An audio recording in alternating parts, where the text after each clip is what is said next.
Bienvenido, Fran. Hola Pedro, ¿qué tal? ¿Cómo estás? Un placer estar aquí en tu espacio. Pues muy bien, genial, agradecido porque hayas aceptado la invitación y un gusto y un lujo tenerte acá. Vamos allá. ¿Quién es Fran Arjonilla Palma? Pues Fran Jonella es un chico, me considero un chico, todavía no soy una persona muy mayor, bueno, cumplí ayer justo 46 años y vivo en un pueblito muy pequeñito de Girona, de la provincia de Girona, y soy amante de la vida, me encantan las personas, las relaciones, las conexiones, disfruto muchísimo con ello y apasionado del bienestar en las empresas. El hecho de que estar en un entorno laboral donde tú te sientes cuidado y de alguna manera reconocido y valorado, para mí es un lujo. Así que me considero pues una persona que le gusta la familia, amigos, viajar en moto es una de mis Mm. pasiones. Y sobre todo, como digo siempre, vivir la vida viviéndola, no pasando de puntillas, que marquemos los pasos que dejamos para dejar esa huella o ese legado, ¿no?, detrás nuestro. Wow, me encanta eso, vivir la vida viviéndola, no, no vivirla de puntillas, de marcar bien los pasos.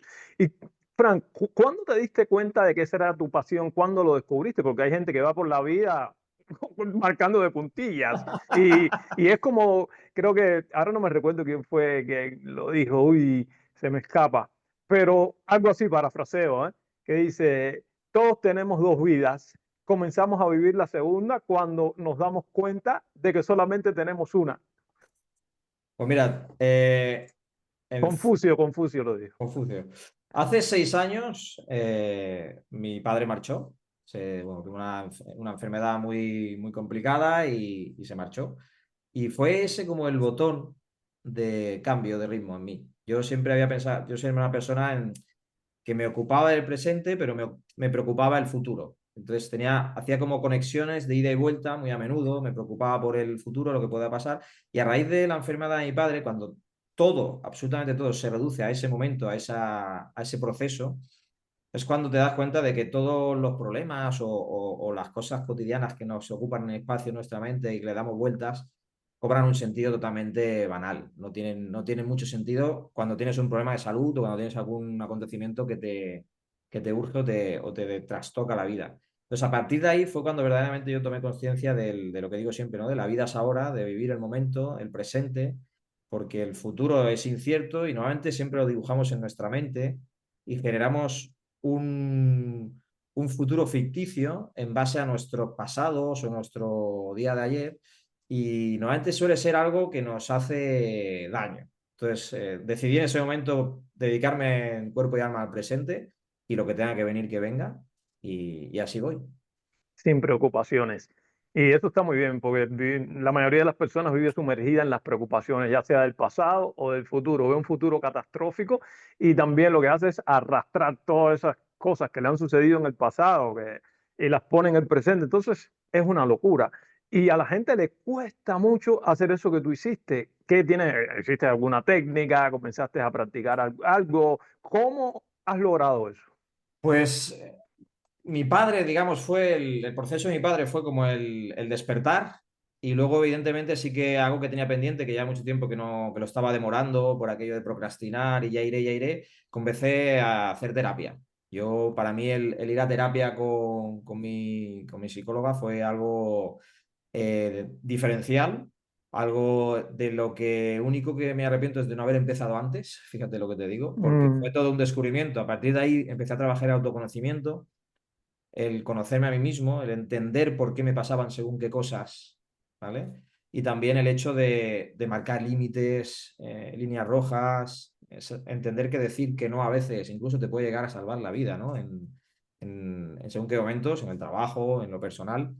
Y para mí, siempre, no es que lo recomiende, yo creo que todos deberíamos hacer de alguna manera algún tipo de terapia o algún proceso terapéutico porque es súper revelador todo lo que escondemos aquí dentro que no nos permitimos mm. escuchar porque vamos con el día a día, con el ritmo que llevamos de vida, redes sociales, familia, hijos, trabajo, y no nos permitimos escucharnos y reservarnos tiempo de calidad para nosotros mismos, para ese autocuidado que necesitamos, ese autoconocimiento que nos permite conocernos mucho mejor.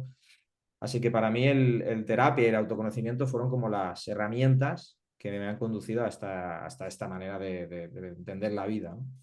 Mm, sí, hay muchas personas que el problema es ese, que creen que si paran, que si hacen un alto en el camino y hacen eso. Yo creo que una de las cosas fundamentales que uno tiene que hacer es hacer ese alto y reflexionar, decir qué tipo de vida estoy viviendo. ¿Estoy satisfecho? ¿Estoy bien? ¿Me la siento?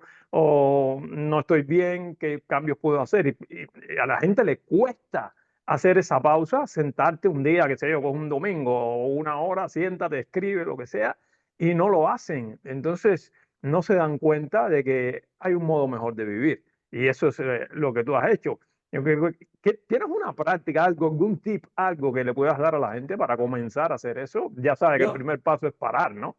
sí, sí, sí. Para mí es fundamental recordármelo. Y al principio, claro, es lo que tú comentas, ¿no? El hecho de el ritmo de vida que llevamos en esa rueda de hámster, no nos permitimos parar. Es todo que tiene que ser para ayer, todo urgente, todo siempre con mucha urgencia.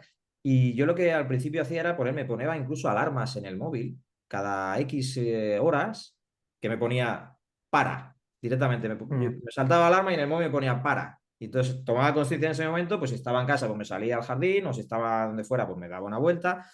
Y eso poco a poco, pues al final lo vas introduciendo en tu rutina. Y hay algo que hago, yo tengo la suerte de vivir aquí en una casita pequeñita, pero con un trocito de jardín. Y todas las mañanas hay una cosa que hago que me conecta mucho conmigo, es salgo fuera y hay un trocito de tierra con césped y demás, y me descalzo y camino por ahí encima. Eso para mí es como esa conexión con la tierra, ¿no? Esa energía, porque al final somos energía y la naturaleza nos regala esa energía de una manera increíble. Y el caminar por la mañana son 5 o 10 minutitos por el jardín, así descalzo, cogiendo esa energía, y empiezo el día de una manera muy, muy sanadora en ese sentido. Y luego ya si puedo, pues hay días que voy al gimnasio o cojo la bici, en fin. Pero para mí al principio fue eso. La herramienta de ponerme alarmas para recordármelo, porque sí que es verdad que al principio cuesta mucho, que te metes a mm, trabajar y a lo mejor te tiras 7 horas sin levantarte de la silla, y eso es malísimo.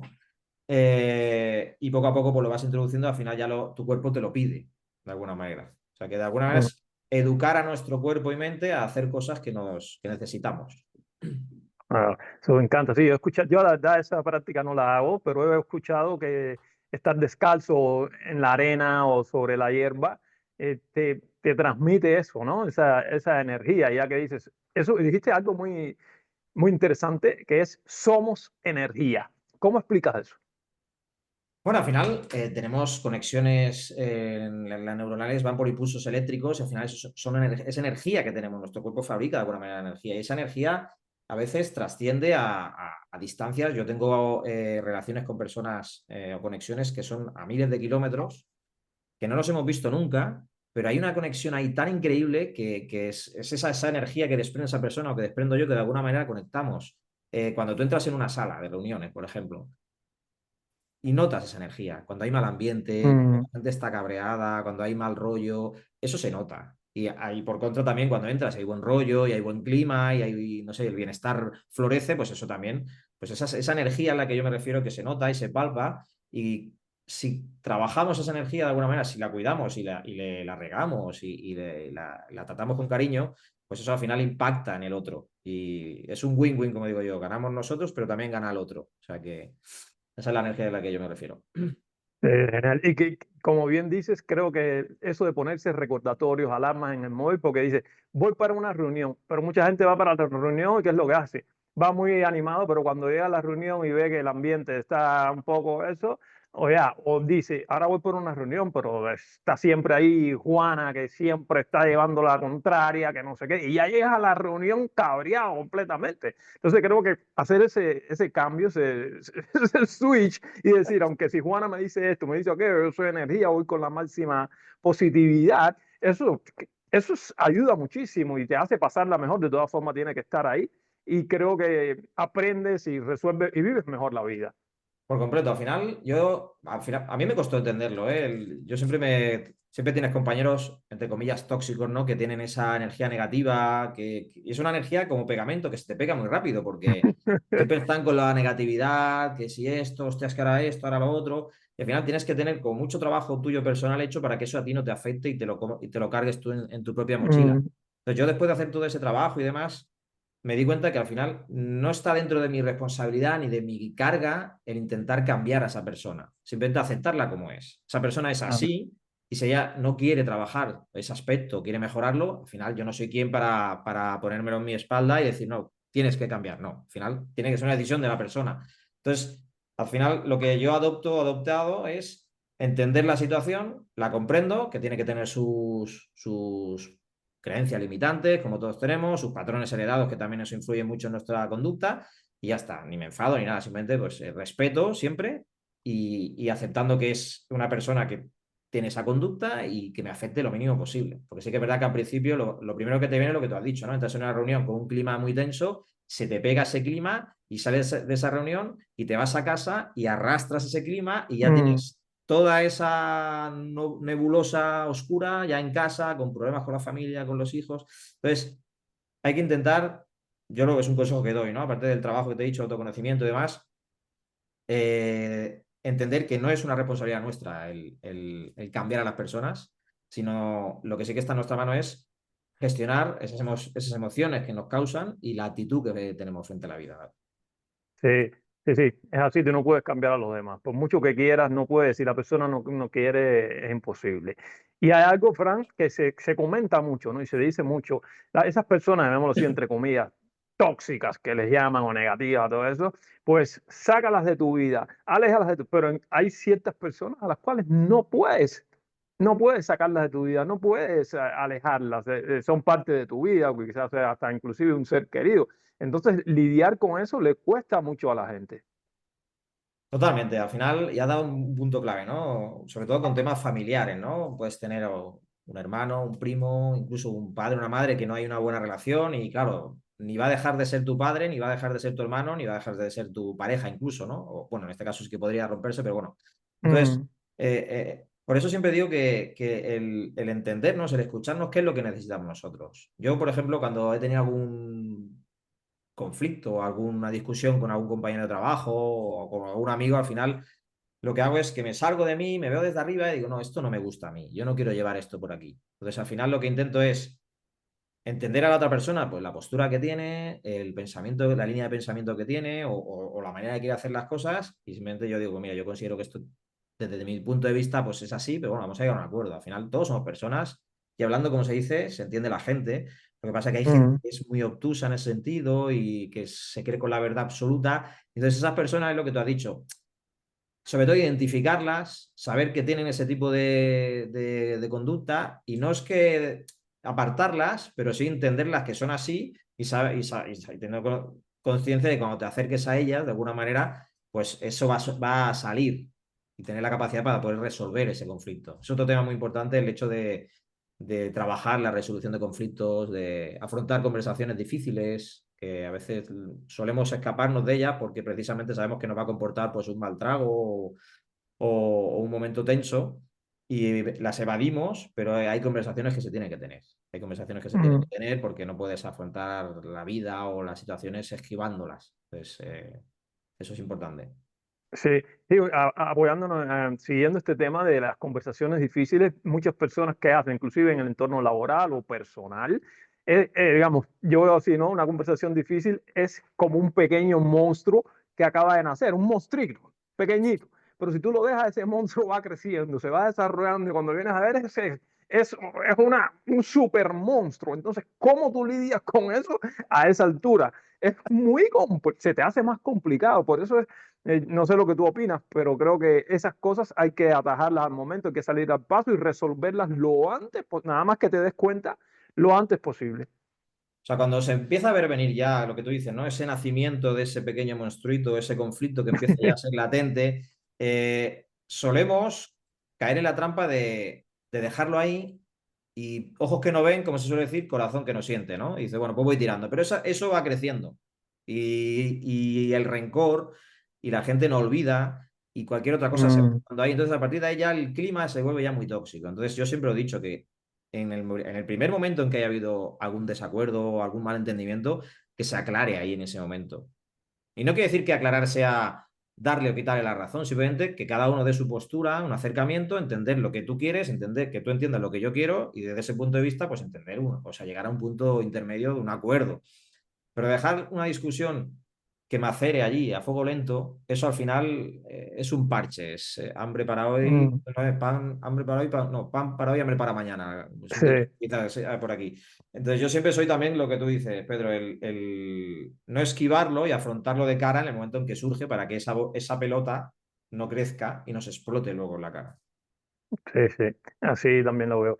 Y esto también se ve mucho, ya metiéndonos en el tema de liderazgo, que abordas mucho también, en los líderes, que ahí tienen una situación y la dejan, se la siguen dejando correr, correr, correr, y cuando vienen a ver ya lo que tienen delante es algo que para encontrar un acuerdo, una solución, es muy complicado. ¿Por qué crees que sea esto, Frank?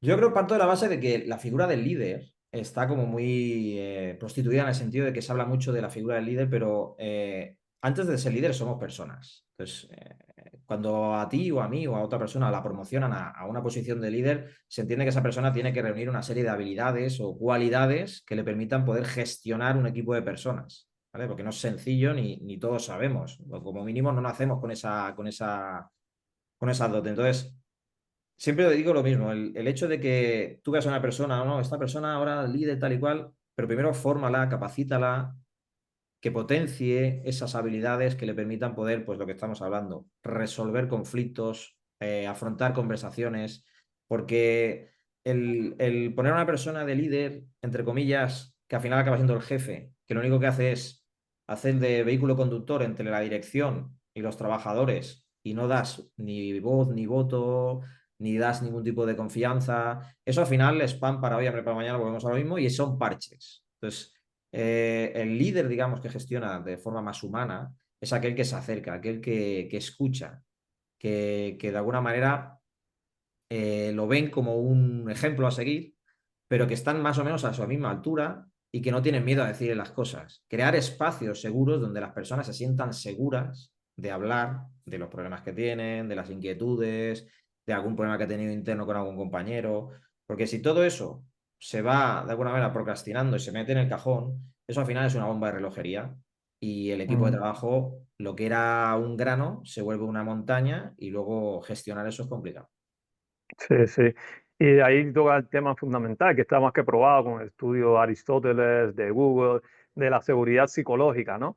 Y eso al inicio, eso tiene que partir del líder. El líder es el primero que tiene que ser vulnerable, exponerse. Yo siempre le digo, bueno, no te tienes que quitar yo lo veo así, no te tienes que quitar toda la ropa. Quítate la camisa, quédate sin camisa, pero con el pantalón. Entonces, ahí eres un poco vulnerable, ¿no? Y mostrar, porque tampoco es eso, tienes que ser vulnerable, tienes que decir todo lo que está pasando en tu vida, tienes que desnudarte completamente. Tampoco es así, hay ciertas cosas que no tienes que compartir, pero ahí es donde tú creas esa afinidad, esa confianza, que tus colaboradores te dicen, es humano igual que yo, es alguien en el cual puedo confiar.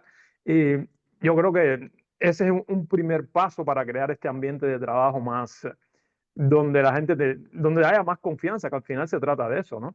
Por completo, o sea, un líder que lo ves cercano, un líder que sabes que te está escuchando de alguna manera asertiva, sincera, de forma activa, y un líder que se permite en momentos tensos, pues incluso soltar alguna lágrima o de alegría o de algún tipo de alguna frustración que haya tenido, porque es que somos personas. Y ocultar eso al final nos vuelve de alguna manera insensibles y esa vulnerabilidad que dicen muchos al final son fortalezas. Yo siempre lo he dicho, yo pasé también por un proceso de recuperación de salud mental durante un tiempo y a la vuelta luego la gente se acercaba, ¿no? Y te preguntaba, oye, Fran, ¿cómo estás? Como si hubiese venido de robar un banco. Digo, no, no, es que he tenido una enfermedad a nivel, pues, ansiedad y demás que me afecta a mi salud mental y necesita un tiempo para recuperarme, pero bueno, ya está. Pero me vengo a referir que hay un estigma sobre estos temas que a mí me afectan bastante porque lo he vivido están los dos, en las dos vertientes, en la vertiente, digamos, de gestor de bienestar y luego la persona que ha sufrido un proceso de recuperación de salud mental. Mm,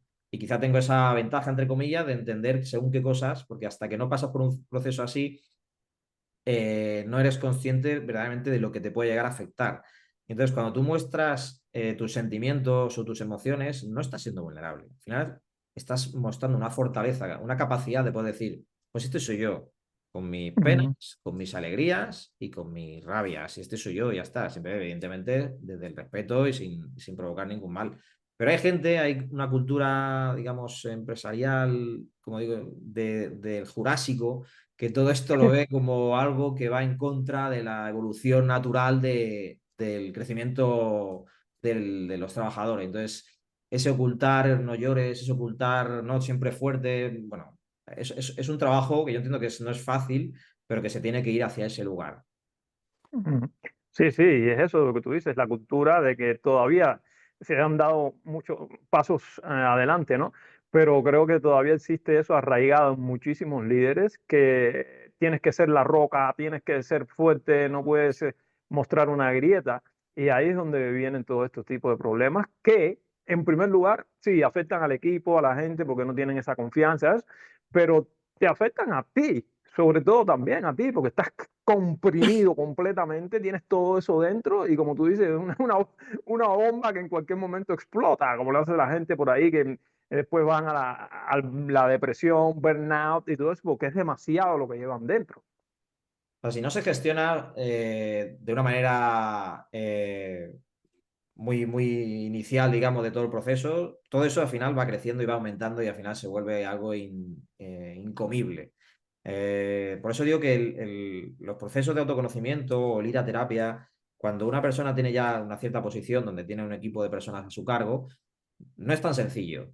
Y a veces esas posiciones se asignan a dedo porque es amigo, porque es conocido Mm, o porque ejerce un trabajo brillante, pero que ejerza un trabajo brillante no quiere decir que sea un buen gestor de personas. ¿Vale? Entonces, una cosa no va con la otra. Entonces, de ahí la importancia de antes de ofrecerle la posición, ocúpate de que esa persona, pues, saber qué habilidades tiene y si tiene alguna carencia para poder gestionar, pues eso, conflictos, la escucha, la asertividad, el ejemplo, pues trabájala con él, potenciala para que cuando entre dentro del equipo de trabajo, pues sea una persona más dentro del equipo, pero con esas habilidades para poder gestionarla, o sea, cada uno.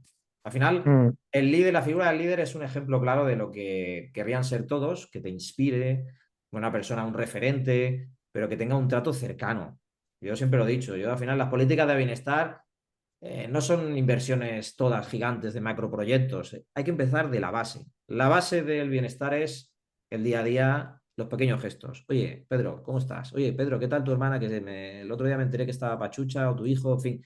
Esa preocuparte de tus equipos por ellos, interesarte, no para sacar información ni hacer nada, simplemente pero de manera consciente y de manera sana. Pues eso, con eso ya se consigue muchas cosas.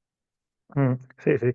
Y se habla mucho, Fran, de poner las personas en el centro, ¿no? Y ahora hay sobre todo con la pandemia, eso comenzó a coger fuerza, ha cogido mucha fuerza. Pero al final creo que es mucho, digamos, política o marketing. Todo el mundo, sí, nosotros, sí, sí, pero son pocas las empresas que realmente están dando los pasos que tienen que dar. En mi opinión, de lo que yo veo cuando trabajo en empresas y voy. Entonces, no sé cómo tú lo ves. Pues un poco como lo ves tú y como lo ve la gente que al final trabajamos en este ámbito, ¿no? Hay mucho postureo que se suele decir de queda bien, de Mm, que en mi empresa se trabajan los valores, el propósito compartido, las personas en el centro, el bienestar, pero luego te das una vuelta por los pasillos, caras serias, jornadas interminables de trabajo, no hay interrelación con los departamentos, hay como mucha separación. Eso no es bienestar y eso no es tener las personas en el centro. O sea, las personas en el centro es otra cosa diferente. Las personas en el centro tienen que, lo primero de todo, la dirección tiene que tener un firme compromiso con la seguridad y bienestar de sus trabajadores. Eso es lo primero. Si no, si es, sin ese compromiso, difícilmente van a tener una política, digamos, de bienestar integrada dentro de la propia estrategia de la compañía. Entonces, cuando se consigue ese firme compromiso, entonces a partir de ahí sí que se tienen que trabajar con los líderes, managers, encargados, responsables, que son al final los vehículos conductores que van a llegar hasta todos los trabajadores, ¿no? Pero hay mucho postureo, la típica foto para colgar luego en redes sociales, de qué bien lo hago, qué bueno soy, qué bonito soy. Pero luego la triste, que hay empresas que sí, ojo, que hay muchas empresas que lo hacen. Pero luego están las que se suman al carro de la moda mm, pues eso, hacen un team building anual en el que todos ahí bien puestos, maravillosos, la foto y luego ya pues los 364 días restantes pues con sobrecarga de trabajo, con burnout, con mucho estrés, con conflictividad, en fin. Y eso es una pena, la verdad que es una pena. Mm, sí, comentabas que la dirección, ¿no? Tiene que tener ese compromiso firme. ¿Y cómo tú crees crees que sea el paso para que las direcciones de las empresas se comprometan de verdad y digan, vamos a trabajar en esto? Porque yo creo que hay mucho cortoplacismo y es, queremos resultados, y si priorizamos el bienestar, pues sacrificamos los resultados. Bueno, hay que entender que las empresas al final, las direcciones de las empresas, los consejos de dirección lo que quieren son beneficios, evidentemente. Ellos trabajan por conseguir un dinero. Esa es la base, digamos. Pero bueno, hay que entender también, hacerles entender que esos objetivos los consiguen gracias a las personas que trabajan en esa empresa. Eso es lo primero. Lo segundo, que tú cuando a una persona de alguna manera la cuidas, se siente valorada, escuchada, le das su espacio de seguridad, hay una flexibilidad que le permite conciliar su vida laboral con su vida familiar, eh, se le reconocen sus logros, hay una trayectoria profesional dentro de un proyecto de carrera, en fin, todas estas cosas que van sumando, al final esa persona se siente a gusto. Una persona que se siente a gusto, una persona que se siente cuidada, valorada, querida, conecta mucho más con los momentos de felicidad. Y es ahí donde tu productividad se dispara. Te pasará a ti o me pasará a mí, cuando estás haciendo un proyecto ilusionante, apasionante y tienes muchas ganas, pues salen las ideas, eres mucho más productivo, lo que hacías antes en 8 horas lo haces en 2, pues esa productividad, de verdad, impacta también en los beneficios de la compañía. O sea, no es lo mismo tener a personas 8 horas trabajando en la oficina, haciendo un trabajo que se podría hacer en 2, pero claro, como no están Mm, bien, como están con ese run run, como tienen a un jefe que ejerce un liderazgo muy autoritario, de ordeno y mando, de no escucha, de no flexibilidad, pues esa persona está calentando la silla, pero no está siendo productiva. Entonces yo creo que hay como dos cosas, ¿no? Que tienen que entender que las personas son el vehículo para conseguir esos beneficios que tienen anuales. Sin ellas no habrían, o sea, no se podían conseguir objetivos porque al final no hay empresas donde no hayan trabajadores, personas. Y luego la parte de que una persona que no está bien, pues no produce igual. Y no nos olvidemos también de más absentismo, más bajas laborales, más accidentabilidad, que todo eso repercute negativamente también en impacto económico dentro de la compañía. O sea que al final, y quitar el estigma de que todo el dinero que se destina, digamos, a proyectos de bienestar o salud, no es un coste, es una inversión. Parece que no es una tontería, pero coste, mm, inversión cambia mucho. Un coste para ellos es un coste, claro, un coste que no se va a recuperar, algo que ya gastas y se acabó. No, una inversión que sí, que a lo mejor tienes que hacer una pequeña inversión del 10, 15, lo que sea, que vas a tener un ROI, un retorno a corto, medio plazo, seguro. Entonces, mm. es como digo yo, el pico y pala de las personas que nos dedicamos al bienestar, pues hacer de alguna manera cambiar esa conciencia sobre este asunto para que despierte ese compromiso y diga, no sé si es verdad, porque es que hay números, es decir, al final hay números que avalan que una persona con cuidada, como te he comentado, su productividad se dispara y eso afecta positivamente a los beneficios de la compañía. Claro, le impacta. ¿Cómo? Porque creo que muchas empresas y muchos líderes y las personas que tienen que tomar este tipo de decisiones, pues no saben cómo medir, ¿no? Dicen, bueno, pero ¿cómo mido un programa de bienestar? ¿Cómo mido el retorno de la inversión? Y creo que eso, porque yo lo he visto y me lo han comentado también mucha gente que trabaja y dice, pero es que no sabemos cómo se mide esto. Entonces, creo que hay las métricas para decir, hay cosas que son intangibles, pero cuando Sí, tú sí, ves, sí. cuando la gente está bien, ves que te produce más. Claro, claro. Al final tú puedes incluir las métricas que quieras. Yo creo que métricas así como claves serían hacer las encuestas que se hacen de clima, digamos, de satisfacción de los trabajadores. Tú haces una al inicio del año y haces, por ejemplo, otra a los 6 meses y otra al final del año. Y durante todo ese año, pues hay medidas que has implantado de flexibilidad, de, en fin, de programas de beneficios para los trabajadores, en fin, todo eso que impacta positivamente en la salud y el bienestar de esos trabajadores. Entonces, irás viendo, digamos, de una encuesta a otra, por dónde van los tiros, ¿vale? ¿Dónde están Mm, digamos, los puntos de dolor? Entonces, los puntos de dolor que tenías en el primer trimestre, a lo mejor en el segundo ya no están, a lo mejor aparecen otros. Al final es ir modulando todo eso, entonces cogiendo eso por un lado, y luego cogiendo también por los índices de absentismo, ¿no? Eso lo tienen, normalmente lo trabajan recursos humanos, el departamento de personas, ¿no? Ellos saben el índice de absentismo que tienen todo el año, de accidentabilidad, y todo eso al final son datos que ahora no te sabría decir en los importes, pero sí que hay una relación de por cada euro invertido, creo que hay 3 o 4 de retorno. Sí, Te sí, hablo así de algo de eso. cabeza, ¿eh? Te hablo de cabeza más o menos, pero que al final eso está ya comprobado, eso está comprobado sí o sí. Entonces al final es medir a través de encuestas periódicas la satisfacción o el clima laboral de la compañía, haciendo un estudio de riesgo psicosocial, eso es súper importante de inicio para ver dónde están, en qué lugar están a nivel de psicosocial, si hay burnout, si hay estrés, si hay carga de trabajo, liderazgo, reconocimientos, todo eso se valora ahí. Y de ahí tienes una foto, un dashboard, donde te permite ver de un golpe de vista pues dónde están esos puntos de dolor y dónde puedes ir atajando en cada uno Mm, de ellos, pues estableciendo un plan de acción a corto, medio, largo plazo para poder ir de alguna manera cubriendo esas necesidades. Y con eso, con esas KPIs, pues la dirección ya tiene información suficiente como para ver esa evolución, pero lo importante es que por lo menos se atrevan a comenzar esto, que se atrevan mm. que comprueben en sus propias carnes pues todo ese cambio, esa evolución que van a tener, que eso va a ser ascendente seguro. Sí, sí. ¿Por dónde tú crees que se debería comenzar, Fran? ¿Por los, la dirección, hacer, digamos, vamos, yo lo llamo así, ¿no? Vamos a hacer un experimento con un grupo piloto, lo que sea, o por los mandos medios, o por los intermedios? ¿Cómo tú lo...?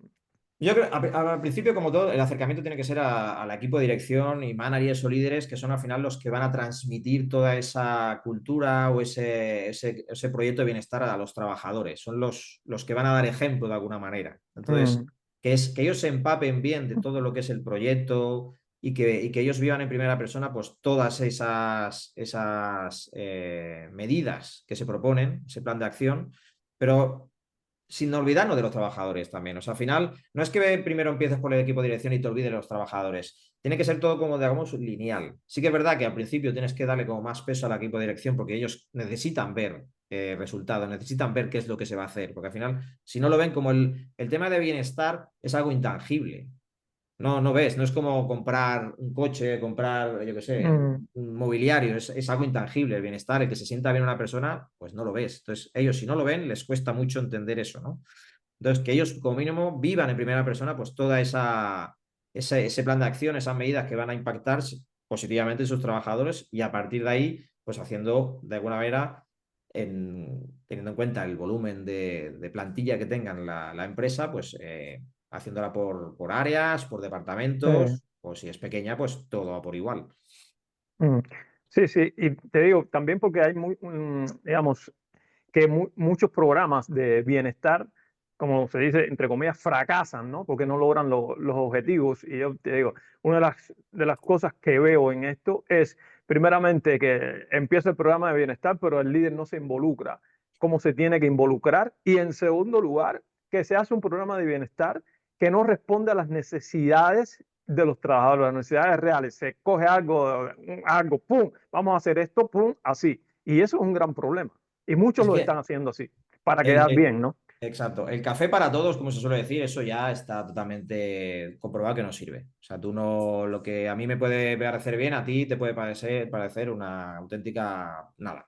Entonces, aquí partimos de la base de escuchar las necesidades que tiene esa empresa. Por eso es súper importante tener un buen diagnóstico de la situación en la que se encuentra esa empresa, a través de Mm, evaluación de riesgo psicosocial, a través de encuestas de clima, a través de encuestas de one-to-one con la plantilla, de focus group. Es un trabajo, evidentemente, pero de ahí es donde se sale todo el caldo de cultivo que luego te va a permitir entender qué necesidades necesitan tus trabajadores para, de alguna manera, cubrirlas en gran medida y que ese bienestar crezca. Entonces, lo que no es, ahora con ChatGPT y con este tipo mm, de inteligencia artificial, pues estoy seguro que hay muchos que introducen ahí, quiero un plan de bienestar para una empresa, tal y que hace ahí un genérico, pero claro, eso no sirve para nada, eso al final es un parche que lo único que es, se mete en el cajón y nada. Y lo que volvíamos, aparte del diagnóstico, de definir muy bien cuáles son los puntos de dolor y ya crear un plan de acción, eso necesita un seguimiento. O sea, dejar a personas al cargo de que esos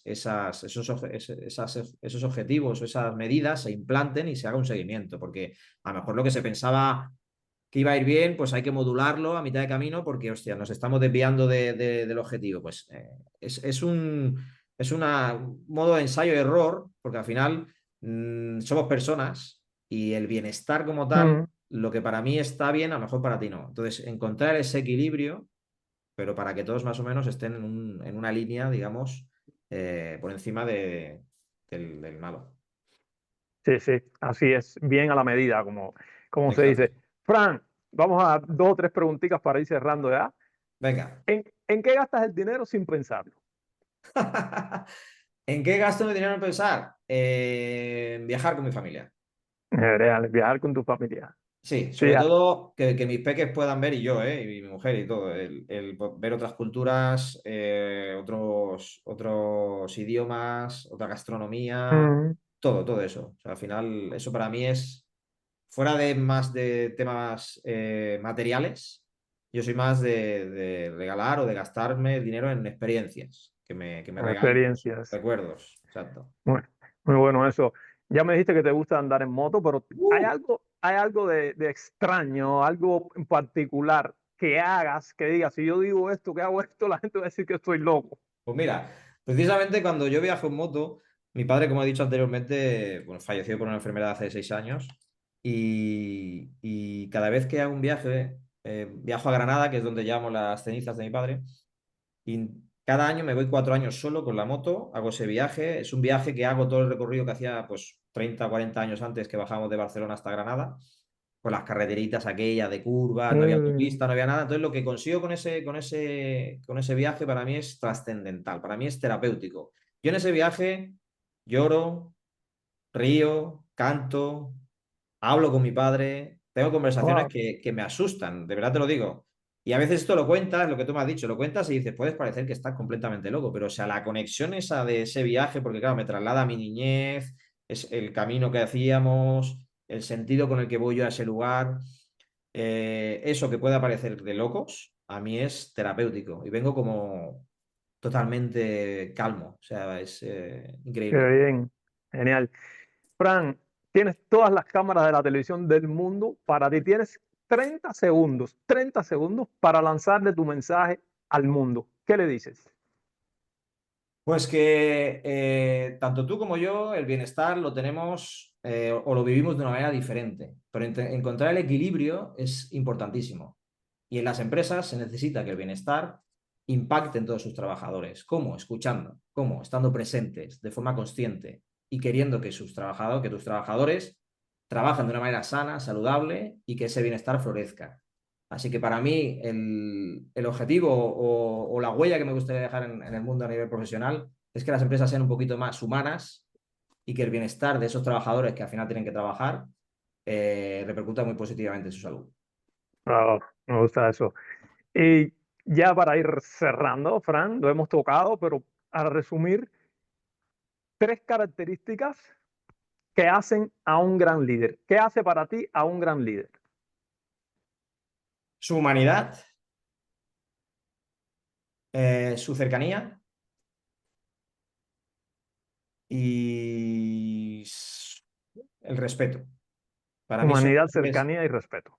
Hay muchas, pero para mí son las que a mí me han impactado en mi vida, han sido estas. Mm, pues genial. Pues Fran, muchísimas gracias por habernos concedido esta entrevista fenomenal. A mí me ha encantado, me he divertido, he aprendido contigo, te he conocido todavía más a fondo. Así que muchas gracias por haber estado acá y compartido toda tu experiencia y conocimientos y cosas personales también. Y cosas personales. Muchísimas gracias, Pedro, por brindarme la oportunidad de estar en tu espacio y la verdad que me he sentido muy a gusto y me lo he pasado muy bien. Así que enhorabuena por este espacio. Gracias. Chao. Un Hasta abrazo. luego. Pues Fran,